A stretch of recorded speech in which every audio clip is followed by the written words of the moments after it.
श्री स्वामी समर्थ. नमस्कार मंडळी, स्वागत आहे तुमचे माझ्या यूट्यूब चॅनलवरती. आजचा दिवस तुम्हाला खूप छान सुखाचा आनंदाचा जाऊ हीच मी स्वामींच्या चरणी प्रार्थना करते आणि आज या नवीन व्हिडिओला सुरुवात करते. उद्या 22 जानेवारी वार गुरुवार आणि या दिवशी आलेली आहेत माघी गणेश जयंती. प्रत्येक वर्षी माघ महिन्याच्या शुक्ल पक्षातील चतुर्थी तिथीला गणेश जयंती ही साजरी केली जाते. ही गणेश जयंती माघ महिन्यामध्ये येते म्हणून तिला माघी गणेश जयंती, विनायक चतुर्थी, तिलकुंद चतुर्थी या नावाने सुद्धा ओळखले जाते. धार्मिक मान्यतेनुसार या माघी गणेश जयंतीच्या दिवशी गणपती बाप्पांचा जन्म झाला होता आणि म्हणून हा दिवस आपण बाप्पांचा जन्मदिवस म्हणून साजरा करत असतो. अग्निपुराणात या दिवसाबद्दल उल्लेख केला गेला आहे की जो कोणी या दिवशी श्री गणेशाची विधिवत पूजा करतो, व्रत करतो, त्याला मोक्ष प्राप्त होतो आणि म्हणून या दिवशी व्रत करून गणपती बाप्पांची पूजा ही आपल्याला करायची आहे. या दिवशी गणपती बाप्पांची पूजा करताना बाप्पांना 21 दुर्वांची जोडी अर्पण करावी. दुर्वा अर्पण करताना ओम गण गणपते नमः या मंत्राचा जप करावा. तसेच गणपतीला लाल रंगाचे जास्वंद किंवा लाल रंगाची फुलं अर्पण करणे देखील खूप शुभ मानले जाते. म्हणून तुम्ही लाल रंगाची फुलं, जास्वंदाची फुलं देखील अर्पण करू शकता.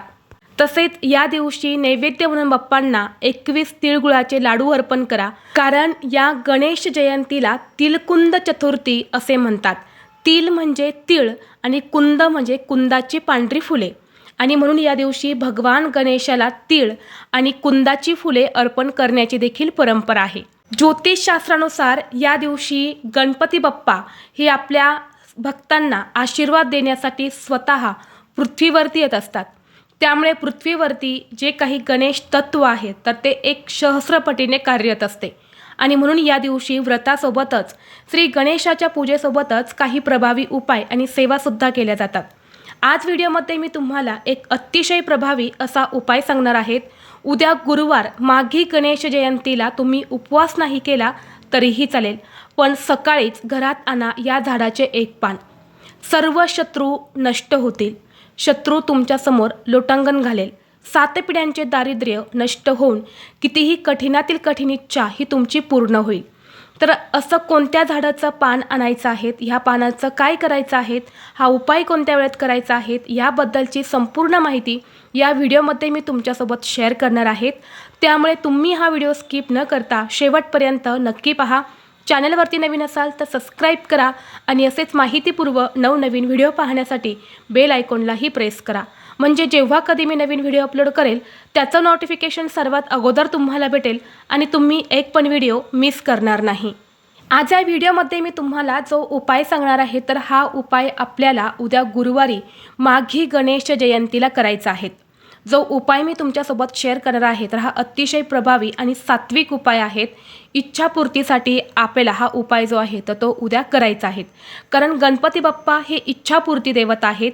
या दिवशी आपण इच्छा पूर्ण होण्यासाठी जे काही उपाय करतो तर त्या उपायांचं बाप्पा आपल्याला शीघ्र फळं देत असतात आणि म्हणून उद्या सकाळी 12 वाजण्याच्या अगोदर तुम्हाला या झाडाचं 1 पान जे आहे तर ते आपल्या घरामध्ये आणायचं आहे.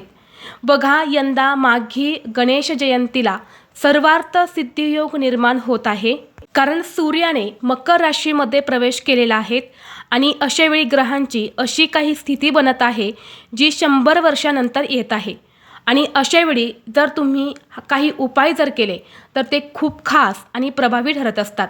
आपल्या शास्त्रामध्ये अशी काही झाडे झुडपे सांगितली गेली आहेत. त्यामध्ये देवी देवता वास करतात. त्या झाडांना देववृक्ष मानले गेले आहे आणि जेव्हा आपण विशेष तिथीवरती त्या झाडासंबंधित काही उपाय करतो तेव्हा ती दैवी शक्ती आपल्याला प्राप्त होत असते. त्या देवी देवतांचा आशीर्वाद हा आपल्याला मिळत असतो आणि म्हणून जर तुमच्या मनामध्ये भरपूर दिवसापासून एखादी इच्छा असेल, आता प्रत्येकाच्या मनामध्ये इच्छा असते, अगदी माझ्यापासून ते तुमच्यापर्यंत, आणि आपली प्रत्येक इच्छा पूर्ण होण्यासाठी आपण प्रयत्न करत असतो. परंतु आपल्या इच्छा पूर्ण होण्यासाठी आपण कधीकधी कितीही प्रयत्न केले, कितीही कष्ट केले तरीही आपल्या प्रयत्नांना यश मिळत नाही आणि आपल्या इच्छा ह्यासुद्धा पूर्ण होत नाही. कारण आपल्या कुंडलीमधले जे काही नवग्रह असतात तर त्यातील काही ग्रह हे कमकुवत असेल तर आपल्या प्रयत्नांना यश मिळत नाही आणि म्हणून जर आपण हा उपाय गुरुवारी उद्या माघी गणेश जयंतीला केला तर आपल्या कुंडलीतील सर्व ग्रह हे मजबूत होतात आणि आपल्या प्रयत्नांना यश मिळते आणि आपल्या सर्व इच्छा मनोकामना ह्यासुद्धा पूर्ण होत असतात. आता मग तुमची इच्छा नोकरी प्राप्तीची आहे, धनप्राप्तीची इच्छा असेल, मुलांची प्रगती होण्याबद्दल असेल, पतीची प्रगती होण्याबद्दल असेल किंवा तुम्हाला एखादी वस्तू खरेदी करायची आहेत तर ती खरेदी करण्याची तुमची इच्छा असेल, कर्जमुक्तीबद्दल, शारीरिक मानसिक जी काही तुमची इच्छा आहे तर ती पूर्ण होण्यासाठी तुम्ही हा उपाय करू शकता. हा उपाय फक्त आपल्याला चांगल्या इच्छा पूर्ण करण्यासाठीच करायचा आहे. तसेच तुमच्या आयुष्यामध्ये एखादा शत्रू असेल, शत्रू हा गुपित आहे, शत्रू तुमच्यावरती गुप्त वार करत आहे किंवा एखादा शत्रू तुम्हाला माहीत आहे, शत्रूचं नाव तुम्हाला माहीत आहे आणि तो शत्रू समोरून तुम्हाला येऊन त्रास देत असेल, तुमच्याशी स्वतःहून भांडणं करत असेल आणि अशा शत्रूमुळे तुमची प्रगती होत नसेल, तुमच्या आयुष्यामध्ये अडचणी, संकट, दुःख येत असेल तर अशा शत्रूचा नाश होण्यासाठी हा उपाय तुम्ही नक्की करा. जर तुम्ही हा उपाय जर केला तर तुमच्या शत्रूची बुद्धी भ्रष्ट होईल आणि ते स्वतःहून तुमच्या मार्गातून बाजूला होतील. तुमच्या आयुष्यात शत्रूचा जो काही त्रास सुरू आहे, जो काही त्रास वाढलेला आहे तर तो 100% दूर होईल. तसेच हा उपाय केल्याने तुम्हाला प्रत्येक कामात यश मिळेल, घरातील कटकटी, भांडणे, आजारपण हे देखील दूर होईल. तसेच तुमच्या घरातून दरिद्रता ही कायमची बाहेर जाईल आणि घरात अखंड लक्ष्मी वास करेल.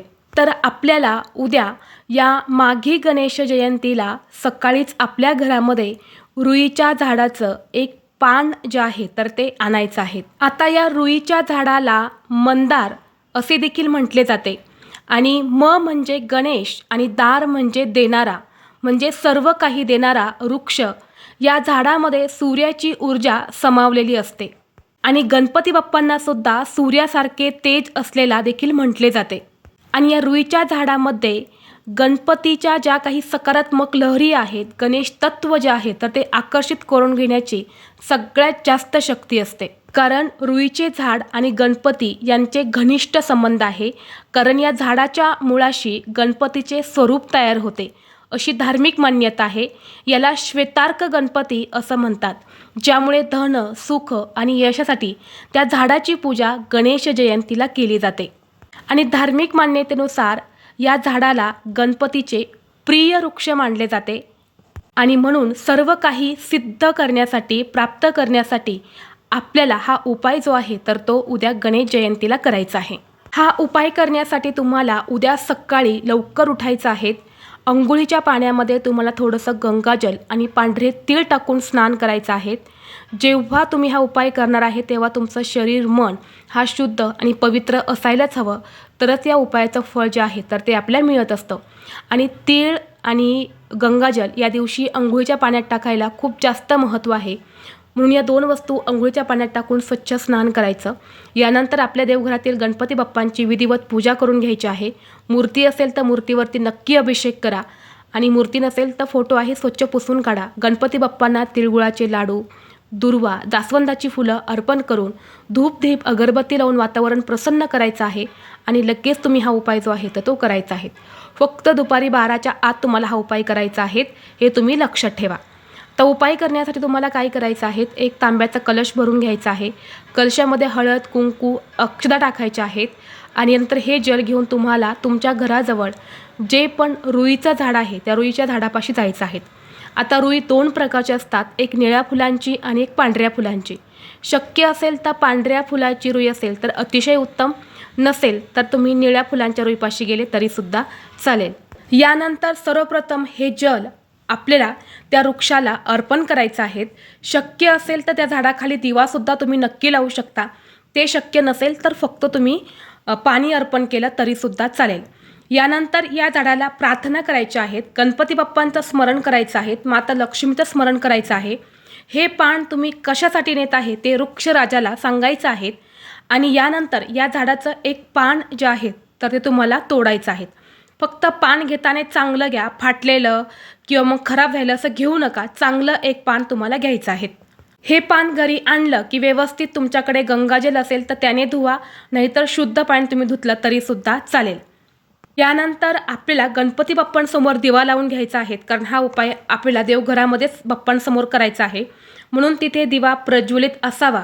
कारण बघा, जेव्हा आपण उपाय किंवा सेवा करतो ना, ती सेवा किंवा तो उपाय देवांपर्यंत पोहोचवण्याचं काम दिवा करत असतो. म्हणून दिवा सर्वप्रथम प्रज्वलित करावा आणि यानंतर तुम्हाला लाल कुंकू घ्यायचं आहे किंवा तुमच्याकडे लाल चंदन असेल तर ते तुम्ही घेऊ शकता. त्यामुळे थोडंसं पाणी टाकून त्याचा गंध तयार करायचा आहे आणि यानंतर एक काडी घेऊन तुम्हाला त्या पानावरती तुमची इच्छा लिहायची आहे. तुम्ही अगदी तुमच्या बोटाच्या साह्याने ही इच्छा लिहिली तरीही चालेल. मग तुमची इच्छा नोकरी प्राप्तीबद्दल आहे, धनप्राप्तीबद्दल आहे, मुलांची प्रगती होण्याबद्दल, कर्जमुक्तीबद्दल किंवा घर खरेदी करण्याबद्दल जी काही तुमची इच्छा आहे, आजारपण आहे, पती पत्नीमध्ये वाद होत आहे, जी काही इच्छा असेल ती 2 ते 3 शब्दामध्ये तुम्हाला त्या पानावरती लिहायचे आहेत. यानंतर हे पान गणपती बाप्पांच्या चरणी अर्पण करायचं आहे. अर्पण करताना त्या पानाचा देठ हा गणपती बाप्पांकडे येईल अशा पद्धतीने हे पान तुम्हाला बाप्पांसमोर अर्पण करायचं आहे. म्हणजे जेव्हा आपण इच्छा लिहितो तेव्हा इच्छा आपल्यासमोर असते, जी आपल्याला दिसते. तसंच हे पान अर्पण करताना सुद्धा आपली इच्छा ही बाप्पांना दिसेल अशा पद्धतीने हे पान तुम्हाला बाप्पांसमोर अर्पण करायचं. यानंतर बाप्पांना हळद कुंकू अक्षता तुम्हाला अर्पण करायचे आहे.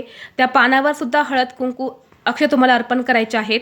21 दुर्वा तुम्हाला त्या पानावरती ठेवायचे आहेत. एक लाल फूल ठेवायचं आहे आणि यानंतर त्यावरती तुम्हाला थोडेसे पांढरे तीळ ठेवायचे आहेत. यानंतर तिथेच बसून तुम्हाला 3 वेळा गणपती अथर्वशीर्षमचं पठण करायचं आहे, 1 वेळा गणपती स्तोत्राचं पठण करायचं आहे आणि 108 वेळा ओम गण गणपते नमः, ओम गण गणपते नमः या मंत्राचा तुम्हाला जप करायचा आहे.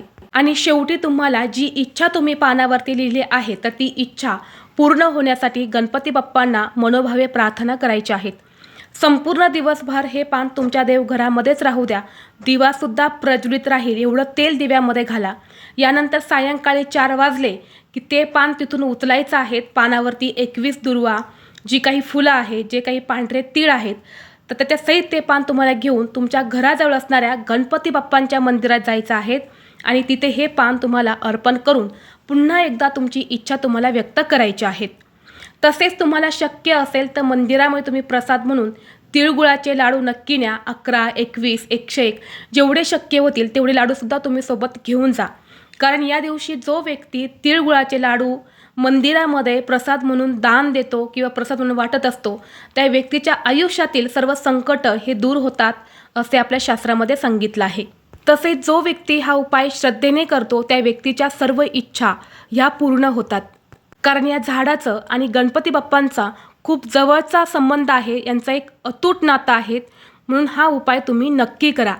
जेव्हा तुम्ही उद्या गणपती बाप्पांना असं रुईचं पान अर्पण करता तेव्हा तुमच्या कुंडलीतील सर्व सूर्य, भूत, गुरु हे ग्रह प्रबळ होतात आणि यामुळे समाजात तुम्हाला मान सन्मान हा देखील वाढत असतो.